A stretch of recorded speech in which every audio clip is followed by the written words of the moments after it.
Hey everybody, welcome back. So in today's video, I'm going to show you guys how I make my raw fermented yogurt. I make this every single week.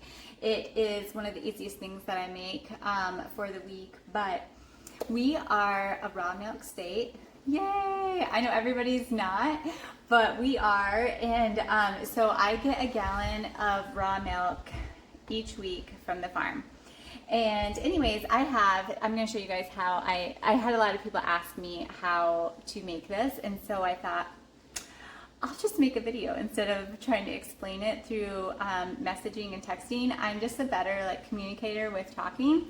Anyways, I'll get you down here. I'll show you how I make this. So I have a half gallon of raw milk here. And you're just going to want to, it still has the cream in it. And so you're just going to want to mix that cream up throughout. And this is like the hardest part, and that is to dump this milk into my pan here without splashing it all over. But let's see, I think I might be successful today. I was. Anyways, I'm going to go ahead and, I guess I did get a little bit of mess over here. I don't know if you guys can see that, but I'm going to go ahead and turn this on. I turn it on kind of like medium heat because I don't want it to get too hot too fast on me. But while that's heating up, I thought we would just chit chat here for a second. I think that we have lost a lot of old traditions, and one of those old traditions that we have lost is fermenting our food. I would say even like my grandparents' age, they grew their own food and they preserved most of their own food, what they ate. And how they did, one of the ways I should say, how they did that was by fermenting. Like this milk, this raw milk that I'm using, it will go bad in 4 days.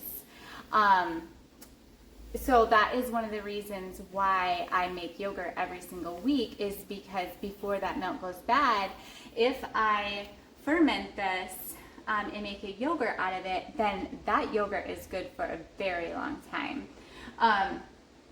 And it's super easy to do. And the way that we do this, or the way I do this, I should say, when you ferment a yogurt, what it feeds off of is that lactose. That's that milk sugar. Lactose is what is really hard for our digestive systems to break down.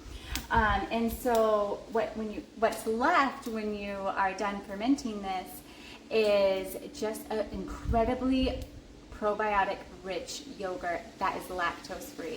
And so there's no competing for I guess your gut health. There's no competing, it doesn't feed any of the bad things in your gut. It just completely populates your gut with the good bacteria in it. And also, I got a little bit of milk on my burner. That's that sizzle that you hear. Anyways, also dairy is one of the best carriers of probiotics. I ferment sauerkraut and things like that, but those things do repopulate your gut with the good bacteria and things. But dairy carries it into your digestive system the best.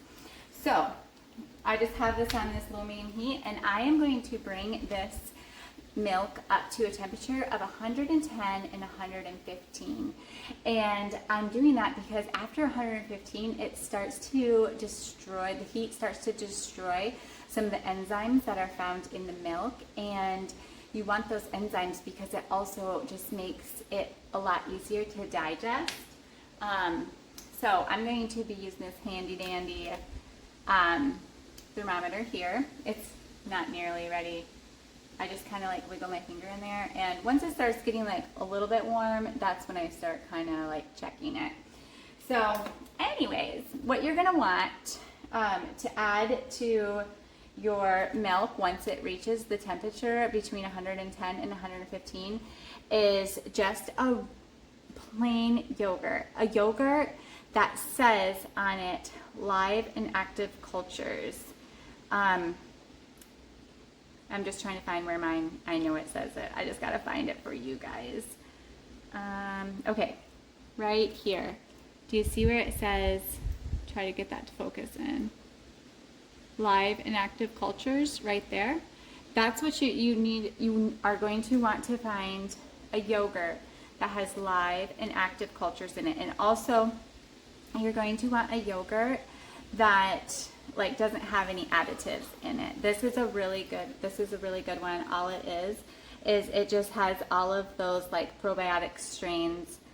You'll see them right there. Those are all the live and active strains. I don't know if that's focusing in this yogurt. So, and how I do mine is I just do a really easy recipe to remember, and that is like I'm using half a cup or a half a gallon of milk here. I'm going to use half a cup of yogurt. So if you do a gallon, use a cup. If you do a quarter gallon, use a quarter cup. So I'm actually going to check this and see where we're at. And I'm using this cast iron skillet. This like it's like a Dutch oven. It just helps hold that heat because I want this to stay warm. And I ferment my yogurt for 24 hours. You can do just the longer you ferment, kind of the more sour tasting that it's going to be.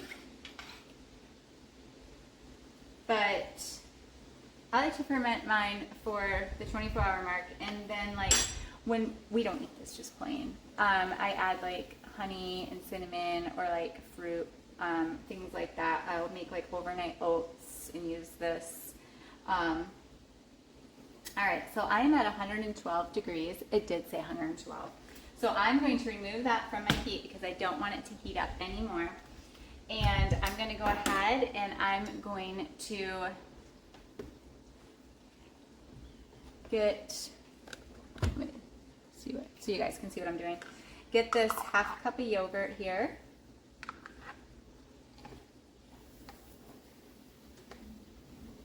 Oh, I forgot to turn my burner off. And I'm just going to add it to the pot.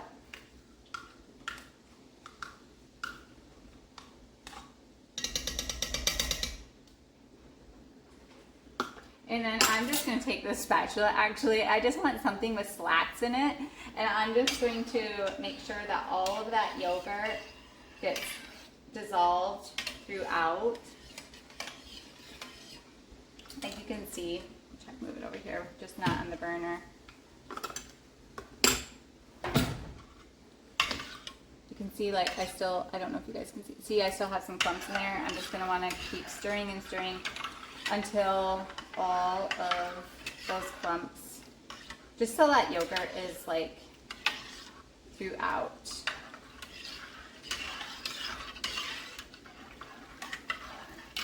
All right, that looks pretty good. And then I'm going to go ahead and I am going to put this lid on.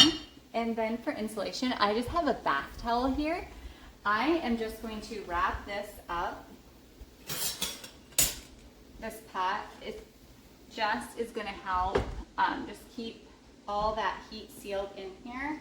And I'm just going to wrap this up and I'm going to stick it in my oven back by the light. I have my light on and I'm just going to stick it back there by the light, and that will just keep that yogurt in a warm environment, just so all that bacteria will feed on that lactose, and we'll have ourselves a delicious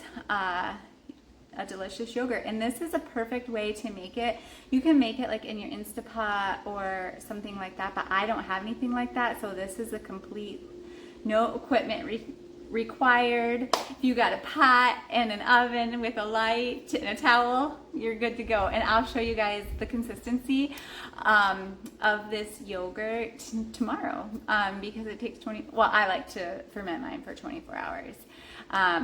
So I'll see you guys tomorrow when it's all done. So it is 24 hours later and I just took my yogurt out of the warm oven and I just want to show you guys what it looked like. I don't know. Here, I'll try to get a little closer so you can see just the consistency of it. It's just like a regular yogurt. So yeah, I'm just going to go ahead and pop this in my fridge and let it cool down, and then we're going to enjoy it. So that is all you do to make yogurt. If you guys want, I can also do a video on making homemade yogurt from the grocery store, just with regular milk, like culturing that and just making it more probiotic rich, easier to digest. If you guys are interested in that, just let me know down in the comments. But you guys have a great day, and I will see you in the next video.